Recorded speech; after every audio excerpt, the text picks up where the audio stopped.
What happened to good old-fashioned snow days? Bring me back to 1986, the corner of Pelham Parkway and Woodhull Avenue. You never knew if you were gonna have school or not. It didn't make a difference what it looked outside. You had to wait till they called your school on the morning news. I had layers of clothes on. I never had a sled. And we would take the top of garbage pails, go down the steepest hill, like the steepest street really is all we had. We'd have Swiss Miss hot chocolate. We'd be off the whole day. Those days do not exist anymore. There's virtual learning. There's so many rules. There are no more days off. And we're just not having the fun that we used to have, kids and adults alike.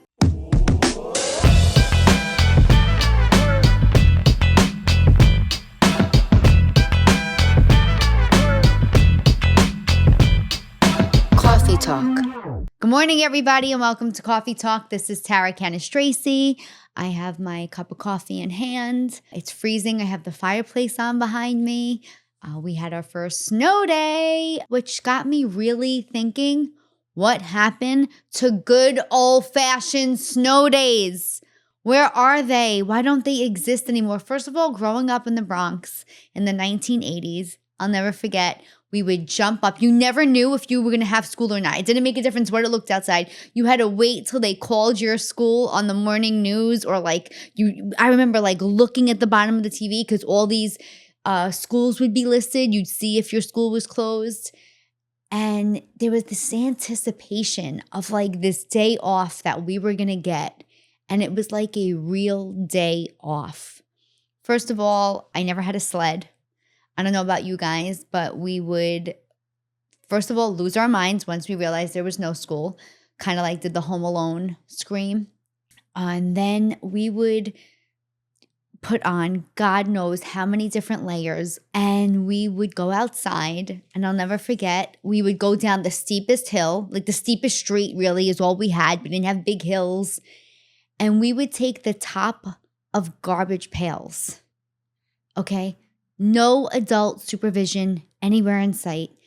My friends and I would sit, but we would sit in the top of the garbage pail, and we would sit at the top of whatever the steepest street was, and then our friends would push us down the garbage pail top. And that was your makeshift sled. It was the best feeling in the world to have that wind hit your face and to laugh hysterical. We could literally be out there for hours. We would even try, I remember as I got older, we would grab shovels and try and go house to house asking people if they would let us shovel. I will never forget, I think this one woman gave us $25 each once. And I was like, I am rich. I am officially loaded. It was just, there was this pure innocence of, and I love that as a kid, I'm trying to hustle because I'm from the Bronx and Italian. I'm trying to hustle and make money during a snowstorm with my friends, but people would pay you to shovel, outside their house. I have some people would give us cookies, whatever it was. We were thrilled to get anything, to get any type of real reward. Not like today where you get a participation trophy if you sat on the bench the whole time, which I will get to. But I remember having that whole day off, and it didn't make a difference if it was only one day. It felt like a whole weekend. There was, so much involved, from playing with your friends and coming back inside, hot chocolate as your reward for being outside all day. And I don't even know, I don't know if Swiss Miss even still exists. I'll be honest, I make fun of how healthy I am myself. I probably wouldn't drink Swiss Miss, but I don't know, did RFK cancel Swiss Miss yet? What's in it, God only knows. But it was so, honestly, it was the best. And with the marshmallows, sorry, I'm getting really nostalgic. With the marshmallows, you would get the Swiss Miss with the marshmallows, but the water would be so hot that the marshmallows would just melt on top anyway, and it was you had nothing. They were just little pegs of sugar. And you would get to watch TV, and you couldn't wait to defrost inside your home. Eat a warm dinner. That was the best day ever. People say best day ever now, and it's taking their kids to $900 a seat concerts and all these other events. But that to me was one of the best days ever. And now I don't know that, first of all, days like that don't even exist because of Zoom. Like now, if you're going to call a snow day, kids have to be virtually learning. I get it, but also chill. Literally, it's freezing outside. Chill for a second. Let these kids be kids. And I don't think that they are allowed that anymore, with all this structured time. Even the playtime is structured. They have play dates. I know for the city schools especially, they almost never close. And for the teachers, for that reason, I really feel bad because a lot of the teachers no longer live in the city and they have to travel to the city to be there on, low attendance days where kids don't even come in, because we act like teachers are first responders and they have to risk their lives coming into school or travel in dangerous conditions, which is really unfair to them. I think if it could just be, and I get it, I get that city kids need food. If they could set up something where there could be food provided at a public school so that kids can then, when they go outside to have their snowball fights or make snow angels, I don't know, is that still a thing? That was a thing for me as a kid. That was like a big deal, playing in dirty snow. But they could just stop at the school and pick up their lunch. I feel like all the things that made my childhood so wholesome are just non-existent anymore. They really are just things of the past. It's kind of like the same thing when I talk to you guys about the words and phrases and how nostalgic we get because we know that these words, this language, this part of our history is kind of really ending with this generation. And I think when I think to the innocence of a 1980s childhood in my beautiful, for the most part, Italian-American Bronx neighborhood does not exist anymore. There is no more walking to the corner store to pick up bread or anything else your mother needed. Kids don't walk to stores to get anything. I kind of went on a rant right now because of a snow day, and I just think it's because we don't have many of them. When you think about it, I don't feel like it even snows the same way that it used to snow. Like when we used to get snow, I remember we get like 6 to 8 feet, New York City, things would shut down. Like it was like you had snow to play with. And I feel really fortunate that as a kid, I really did get them. Now, don't get me wrong, growing up in an Italian-American family, there was always things to do. You had to clean your room. You had to help your mother. If you were a girl, you had more chores to clean the house. If you were a son, I'm sure your father had you outside in a garage somewhere, whatever it was.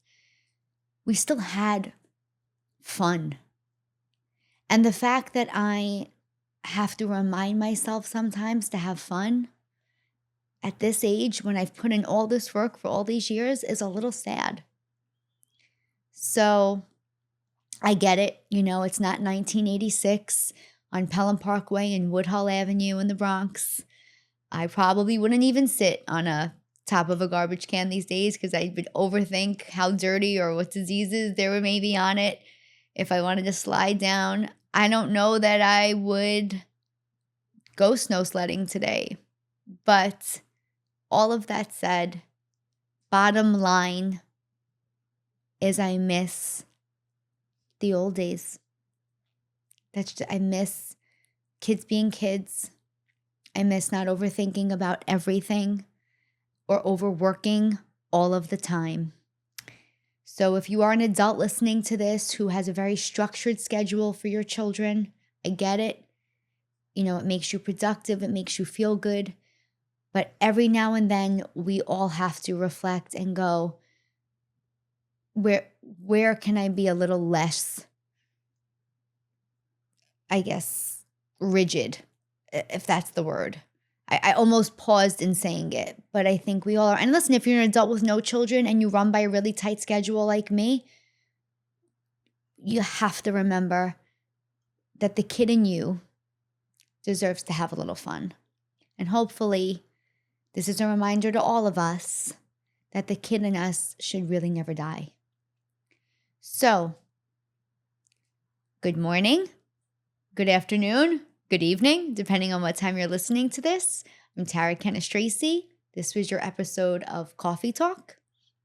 Holding my Cawfee Talk mug. If you would like to look at my Fotch in a robe that says Coffee Talk. These are available on my website at tarajokes.com.